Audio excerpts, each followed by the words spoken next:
So welcome to Get YouTube Done Now podcast series. I am Majesty AliNICOLE Wow, and I am the founder and creator of the YouTube-preneur Factor Evolution, and grateful to have you joining in for this segment. I am, as always, joined by my star Empress, Celebrity-preneur, Gina Gardiner, and I'm so grateful that we are doing this series together to help individuals really take their YouTube-preneurship agenda to the next level, and that starts with getting things done as it relates to YouTube. All right, so Gina, thank you for joining me. So I have you come off mute. Hello there. I'm really looking forward to it. Thank you very much for inviting me. Oh, of course. Well, we co-host this together, so it's always enjoyable to get together and to talk about YouTube and actually really getting things done for sure. And so as we've been kicking off this, this series, one of the things that I want the listeners to know is that we don't typically have a planned agenda, so to speak, in terms of an initial topic that we're going to talk about other than getting YouTube done. But we see what comes up in the moment in terms of how we can best serve you, and so that we can expand what you're doing as it relates to YouTube. So it's interesting because as these sessions progress, there's always a core theme or so that comes up, and then we just jump in and we go for that. So Gina, how are you feeling today? I'm feeling really good, and interestingly had several conversations over the last few days with people who have a YouTube channel but don't do much with it. Did they say why? I think different reasons for different people, but the core themes were I don't feel confident in front of the camera, that I haven't got time, or I don't quite know what to put up there. And the last one was, well, I've made videos, but they're not good enough. And so I'm sitting on them and I'll have to make some more. Okay. Yeah. All the things that keep actually getting YouTube done off, Oh, really good excuses that you can convince yeah. yourself that that's good enough reason not to do it. But the reality is very different, as we both know. Right. It is, because you have to be intentional. So, intentionality, let's talk about that during this segment, because I think that that is very important in terms of it's different to have goals and to have your want tos, and I'm going to get around to it. And as we know that the day, someday is not a day on the calendar, right? Someday typically never comes, right? That's very true. Yes. Yeah. Yes. And so in terms of being intentional, and I know being intentional is not enough either. You have to actually get into action. So it's really being intentional and in implementing the intention. But there has to be some type of tentative plan to start jumping in to do some things. Now, I want to say this, people, you don't have to have a full blown out plan and strategy to just get started. Sometimes you make a move and then the strategy sort of builds, but the intention is that you have to actually get started and look for, one thing that you can start to implement. So Gina, the conversations that you've been having with individuals, and they probably mean well for sure, but a lot of people don't actually really know how to get started, and they do try to experiment and dabble a little bit and just try to play around and don't really see any results.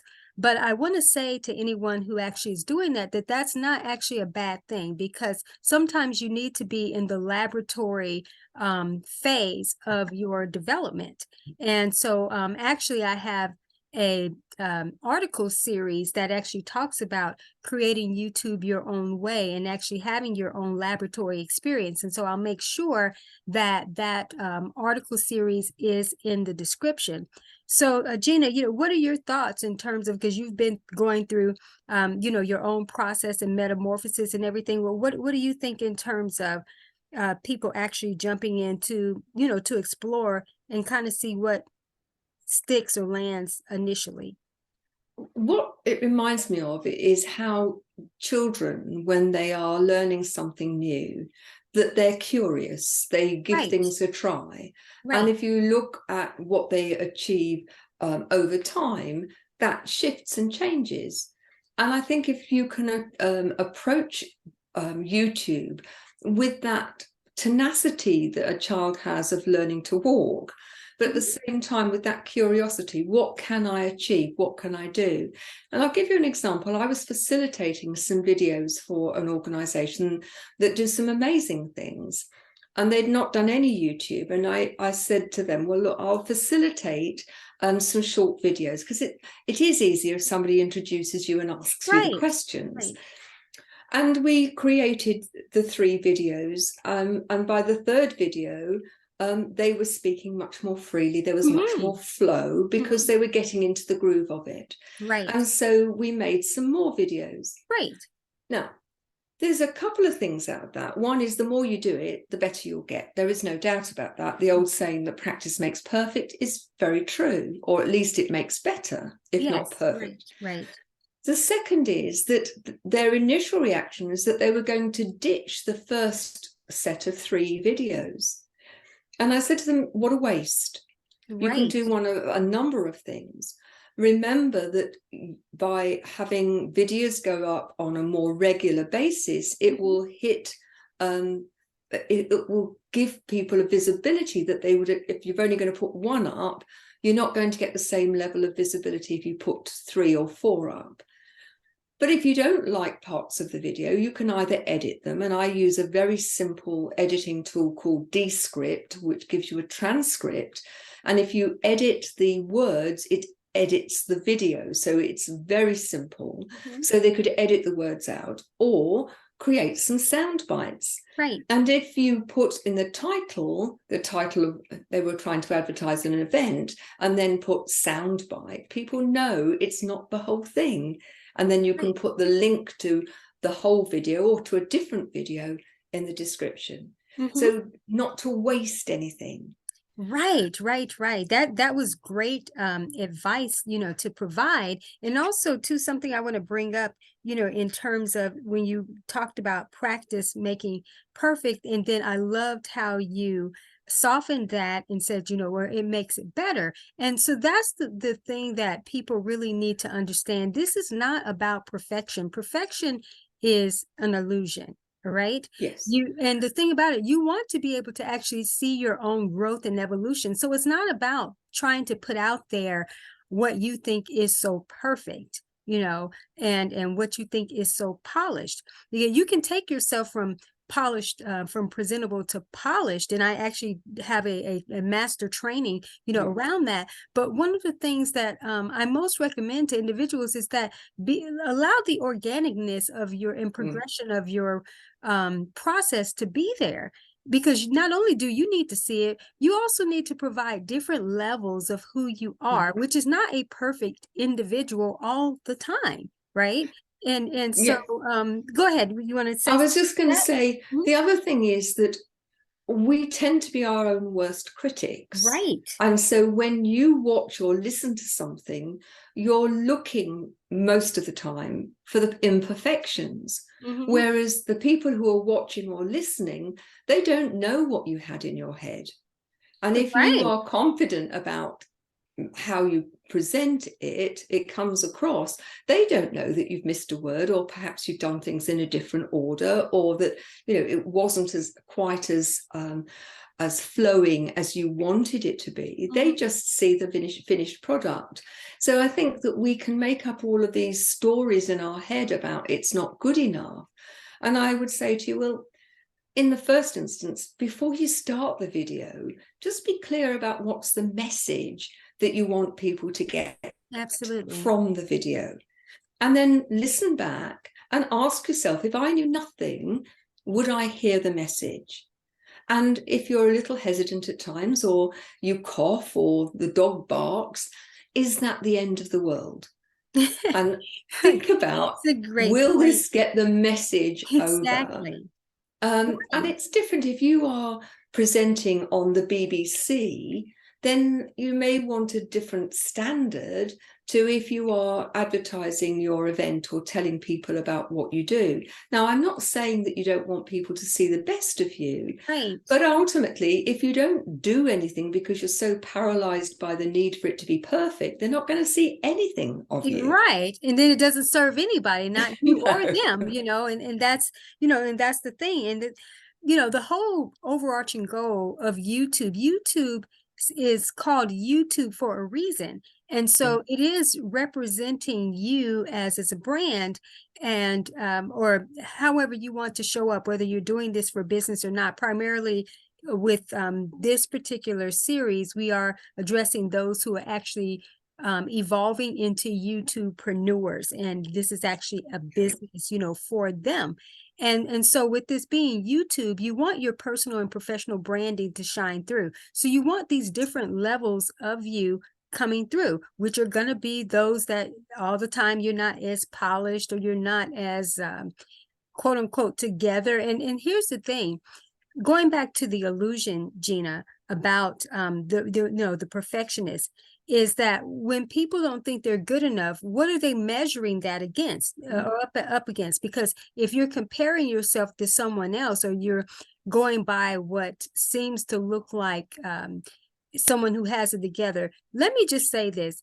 You know the saying that everything that glitters isn't gold, right? Yeah, And very also, much. what is it? Believe 50% of what you see or hear, or something, it's something about that. Meaning, sometimes, people show up to be very polished and together and everything. And I'm not saying that that's not true for them.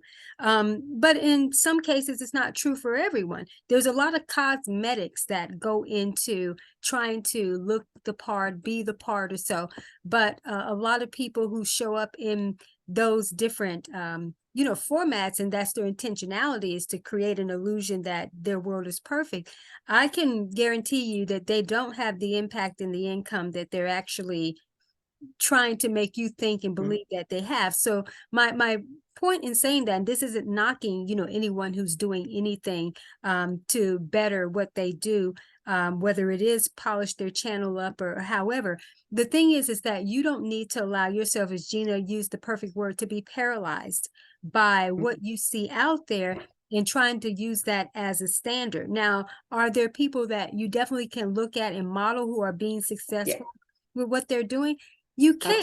Absolutely. Yeah, but you don't want to think that, okay, I can't get there and do this, because if you go back and look at most people's channels, you will also see an evolution and progression of them. They didn't necessarily start out doing what they're doing, or even looking the way that they're quote unquote looking or appearing or sounding or however. And then some that you do see that look like they came out the gate doing it. Well, maybe they did go and take a course, or they did sit under someone and they taught them how to kind of shine out the gate a certain way. But the thing about it, everyone has a journey, and your thing is that you have to be intentional. Going back to that word, Gina, is that people have to be intentional about getting YouTube done, but also getting YouTube done your way. This is your channel. It represents you. But like I said, you want these different levels of you, to show up. So Gina, your thoughts, or just anything else you want to bring up before we get into, the meat of get YouTube done now? The other thing I would like to say to people is that all the time that you are pontificating and prevaricating and not getting things done, you are preventing the message of how you can help other people from getting out there. Right. Just think about all of the people that you could help. And instead of focusing on whether you're doing a perfect job, think about how your message, what you offer, can help other people. And that all the time that you are delaying, that message isn't getting out there. And I've often found with clients that once they start to focus on why it's so important that they do what they do, then things shift, because instead of the focus on them being perfect, it's about how can I serve, how can I help, how can I get my message across? And when you focus on that, then things open up in a very different way. They absolutely do. And that was well stated. And that's very important, is people do have to focus more on the why of why they are doing it, versus, oh, I need to have all these things, a certain way. And, going back to what you mentioned earlier in terms of when you were talking to individuals and all that they were coming up with, I know that, everyone's not necessarily trying to make excuses or trying to put it off, intentionally, so to speak. And that's why we're here to be able Mhm. to be the champions, to individuals, is that this isn't knocking anyone and saying that, Not at all. yeah, No. now, but sometimes, we will, as Gina likes to say, give you a swift kick if we need to, in terms of that. You have to prioritize your intentionality a certain way, where going back to what Gina basically was talking about in terms of, the importance, right? So the importance, being intentional about your importance to make an impact. Yeah. And because otherwise, why are you coming to YouTube? So I want to talk to those who are in business and wanting to not just evolve as YouTube-preneurs, but really expand what they're doing, maybe on multiple levels. And the reason why this is important is because sometimes whenever you are so focused in, oh, I got to do it this way, I got to do it this way, sometimes you need to shift into, I say, another dimension of your purpose that will move you into action immediately. So what is something that right now, today, that you feel cannot wait to be shared with the world? Mm. All right. And Yeah. so when you think of it in that terms, in that context, then you start looking at what are the small ways that I can do this. So Gina, let's talk about this for a moment, because you and I have been very big on this and emphasizing in terms of different formats of video. So when people are talking about, I can't get on camera, I don't have the confidence for this or so, well, you can use YouTube without getting on camera. And in fact, about Yes. faceless videos and short soundbite videos, different things, those are the more trending videos to be leveraging during this time. So whether you're filming, and we've talked about this in other episodes, whether you're filming nature, whether you're filming something you've cooked, whether you're filming, you can talk or not talk or so, but just film it. Just start getting content out there so that you can build interest and yeah, build your channel up in that way. But don't limit yourself to thinking that, oh, I have to get camera ready for this. Well, if you're having quote unquote beauty issues or whatever you call them, things that are stalling you, then make the video of you being kind of plain Jane or John or whatever. Make the video about that, and just, and see, use everything to your advantage. And that's what I mean by shifting into a different dimension of who you are and your purpose. So there's ways to leverage it all, but just do not get started and stall in terms of thinking, okay, I got to have this together. So explore what are ways that you can do, and then simplify it. And so when we talk about simplification, we're talking about, what can you do? YouTube Shorts, that's 60 minutes or less. No, 60 seconds. Yeah, I'm sorry, 60 seconds. Yes, that's 60 minutes, right? um, yeah, 60 seconds, or 60 seconds or less. But let's see, hey, let's see what you can do in 60 minutes in terms of getting a few of those together and and getting a pre-scheduled. So Gina, let's talk about that in terms of now people actually using some type of strategy and focus in terms of actually just getting started. So I want to mention that there is going to be an article series in the description that talks all about getting YouTube done, and actually gives you kind of a formula to set your day up.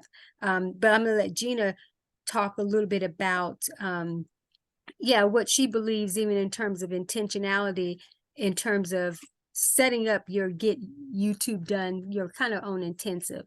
So Gina, you want to talk a little bit about that? Well, first and foremost, I would really advise you to look at the article series. I use that as my sat nav, if you like. And so I wanted to start with YouTube Shorts. Those are the videos that are less than a minute. Yes. And for me, it was a big departure to go from, and I had a large number of videos on my YouTube channel, but they tended to be focused on the different groups of people that I worked with and the sorts of problems that those people experienced. And so the departure was to start sharing my life. And so I wanted to find a way of getting a number of videos up.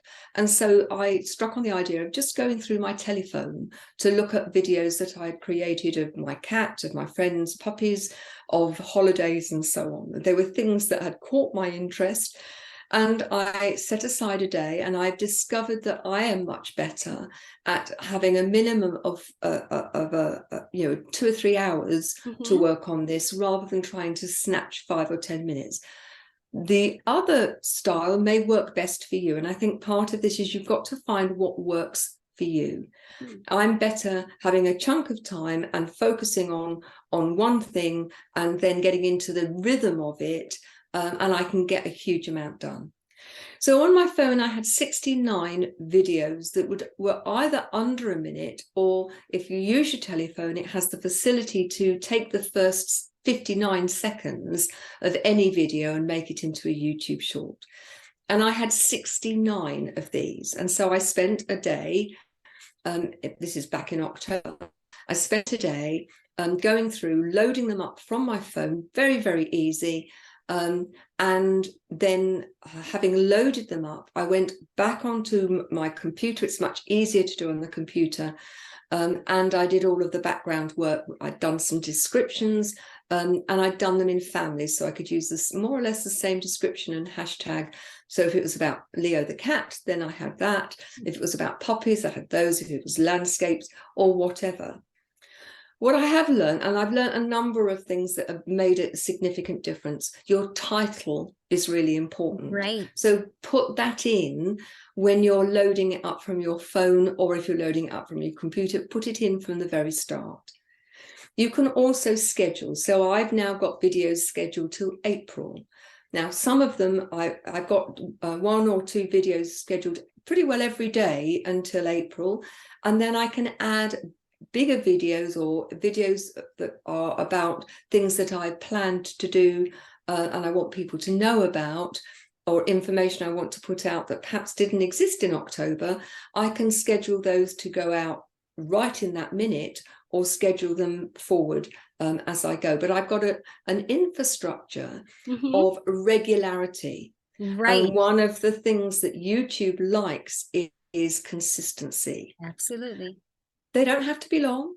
I think my children, I was a head teacher or principal for 20 years, and the children would have used the word gobsmacked, that of which videos really pique people's interest. And so because they are ordinary to you, don't assume that they're ordinary to other people.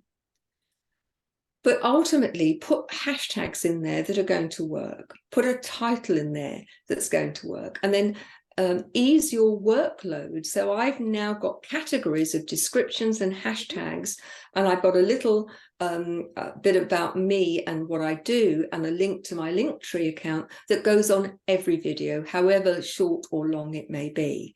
And those are just a cut and paste job, which is one of the reasons why I find it easier to do a batch, because I'll have all of those windows open and I'll just cut and paste from the regular, from the one I've created.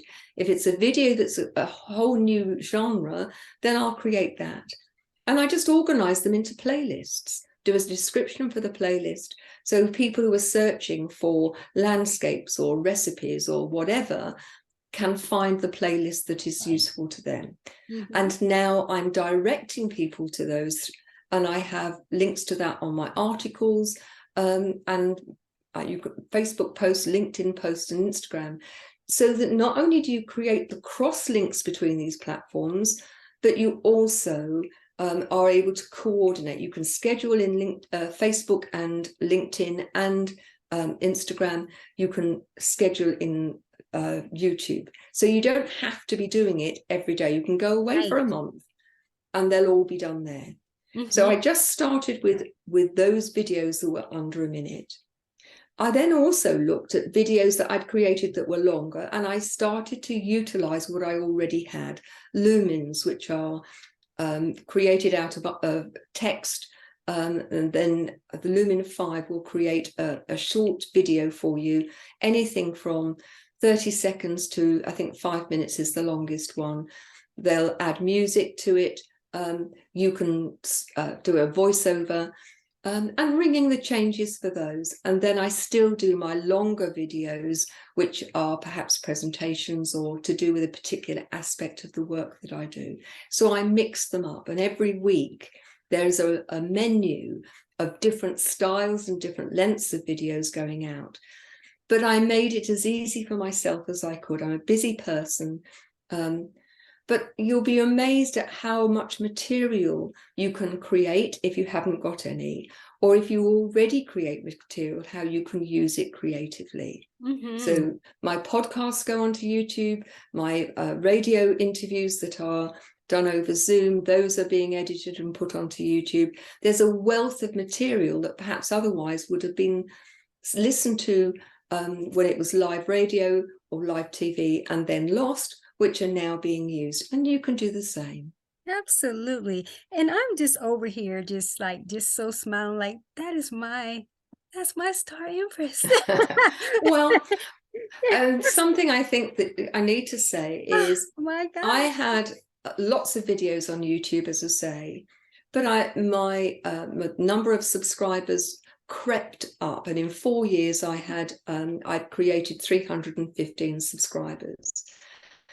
In the last 2 months, I've added 200 to that by using this particular methodology. And that's all down to AliNICOLE, and a huge thank you to her. Go and have a look at the articles, because if you follow the advice in the articles, you too will find that you can grow your YouTube channel exponentially. And I'd love to know how you're getting on. So do let us both know. But also, if you want some help, then reach out. The details are going to be in the description. Oh, absolutely. Thank you so much. I'm just over here, just smiling, just like biggest day. And yeah, everything you said, of course, is so on point. And because I know the journey and the process that, you've been through and everything. And I do want to also mention that in the description, there'll be a playlist to the Get YouTube Done Now workspace sessions, where you can actually see Gina's progression from where she was to where she is now. And something I want to bring up before we close, especially to business owners. See, when you are building a YouTube-preneurial empire versus just being a YouTuber that is in business, so to speak, you actually want to have an evolutionary process versus one that just puts you like so viral overnight. So some may be thinking, well, 200 added subscribers, that doesn't seem like a whole lot, or different things like that. When you are in business, you allow your process to go through a metamorphosis and to go through different stages, that you implement certain things that are going to build the impact and the income up. And so in one of the teachings that I do, and Gina actually has been a part of one of the master classes that's called figures to followers. And it is about being able to set up profitability for your channel versus popularity. So you're focusing on the profitability first versus the popularity, because most people think that the popularity will then bring the profitability, but you actually need to have some type of business framework for your YouTube channel.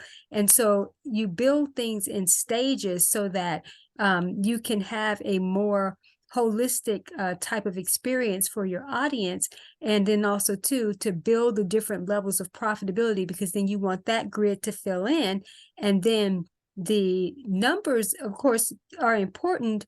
But when you're in business, numbers don't really mean a whole lot in terms of followers when there's not the profitability there. And so I know sometimes people are thinking about that. Well, I'm investing time and I'm not seeing any fruit, seeing any results or anything like that.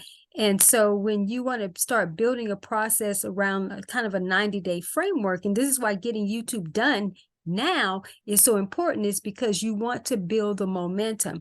And so sometimes you will start implementing the different strategies or different things like what we've been talking about, and what Gina's been sharing too about what she did in terms of going through her phone and everything. You do start building the momentum up on the channel, and then you do start growing and getting visibility so that YouTube does trust you more and puts your videos out more, right? Then you can be able to start really implementing and incorporating more of what you do from the higher profitability standpoint. So something, Gina, before we close out, and I'm going to end up turning it over to you, is Gina brought up the software Lumen 5. And so for those of you who aren't quote unquote comfortable with getting on camera, or maybe it's just not even your time to get on camera, not in that way, is that being able to use that software to put out videos.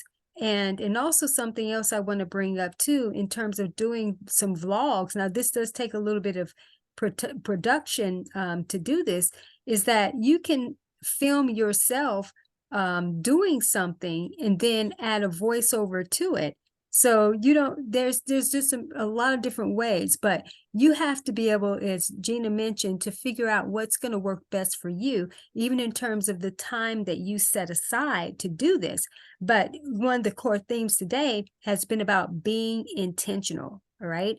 So you got to be intentional and focus on the importance. It's the 3 I's, Gina: intentional, importance, and implementation. Right? Absolutely. That's the 3 I's, you know, for today. Is you got to be intentional. You have to focus on what is most important. And importance has some different levels, because importance has prioritization as it relates to the message you have to put out, and the importance of actually getting this done, right? So then there's the implementation and you figuring out, in a sense. But in this case, we would say you don't have to do a lot of figuring, because we actually do have what can help you in terms of articles to get started. And then also we do have products that you can avail yourself to take things to the next level. So, so Gina, of course, as always, it's a total delight to co-host this segment, you know, with you. And I think that we've covered, you know, quite a bit in terms of wanting to inspire people to really get started, especially those who are in business, to no more delays, to get YouTube done, and get YouTube done now, because one of my mottos is when you get YouTube done, you're getting you done too, because you're going to grow and evolve as well. So Gina, I'm going to turn it over to you to close us out. Thank you. Well, thank you. You know, if you always do what you've always done, then you're going to get what you've always got. If you want to move forward, I think YouTube has a really important place in your capacity to let people know what you're doing, why that's important, and how you can help them. If you want to go and have a look at, go and look at my channel. It's a work in progress. It's not perfect, but it's perfect in its imperfections. That's Genuinely You with Gina Gardiner. Go and have a look. Please subscribe. That would be great. But go and have a look at the range of videos, the range of playlists. I would say to you, if you keep putting it off, nothing's going to happen. Nothing's going to be different. Get started, give it a go, and you'll find that the more you do it, the easier it becomes. We talk about our comfort zone. I think it's a familiarity zone, and things are uncomfortable when they're new to us. I'm out of my comfort zone most of the time these days, a lot of that due to AliNICOLE, I have to tell you, and I'm very grateful for that. But ultimately, you know, you're the one that's going to make the difference. So please take the opportunity, use the advice, and get YouTube done now. Thanks for joining us. You take care now. Bye-bye.